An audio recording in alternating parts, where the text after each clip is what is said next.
तिरुचिरापल्ली का एयरपोर्ट है उसे 1100 करोड़ रुपए के अधिक लागत से तैयार किया गया है और उस लिहाज से प्रधानमंत्री ने एयरपोर्ट का जायज़ा लिया। जब भी ख़ास तौर पर हम दक्षिण भारत की बात करते हैं तो दक्षिण को भारत को अगर हम उत्तर भारत से जोड़ने की बात करें तो एक लंबा डिस्टेंस है और इसलिए जो एयरपोर्ट का नया टर्मिनल भवन है उसका उद्घाटन प्रधानमंत्री ने किया है ताकि यहाँ पर जब हम पर्यटन की भी बात करते हैं, व्यवसाय की भी बात करते हैं, आर्थिक प्रगति का जिक्र करते हैं तो एयर कनेक्टिविटी अगर अच्छी है तो वो किसी भी राज्य के लिए उसकी आर्थिक प्रगति के लिए बेहद अहम है। तो उस लिहाज से जो इस नए टर्मिनल का उद्घाटन प्रधानमंत्री ने किया है वो अपने आप में बेहद अहम है। और एयरपोर्ट की जब हम बात करते हैं तो खाली व्यवसाय ही नहीं, पर्यटन के लिहाज से भी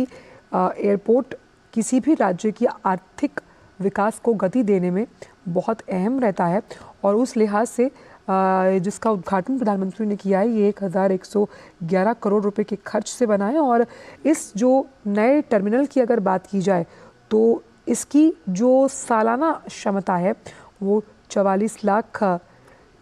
यात्रियों की है। और ये जो तिरुचिरापल्ली एयरपोर्ट है यहाँ पर जो विरासत है साउथ की, दक्षिण की,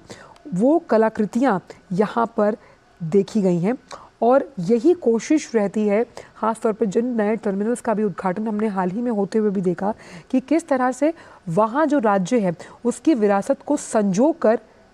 एयरपोर्ट के टर्मिनल जो तैयार किए गए हैं उसमें विरासत को दर्शाया गया। तो जो नया टर्मिनल है यहाँ पर तिरुचिरापल्ली की सांस्कृतिक विरासत को भी दर्शाया गया है जिससे कि लोग एक भारत श्रेष्ठ भारत की अनूठी तस्वीर देख सकें। और ये जो हवाई अड्डा है ये सांस्कृतिक विरासत और धरोहर को तो संजो के रखा ही हुआ है लेकिन किस तरह से आर्थिक प्रगति में भी योगदान देगा क्योंकि ये एक भव्य नया टर्मिनल है और एयरपोर्ट की दीवारों पर भी कलाकृतियाँ बनाई गई हैं। हम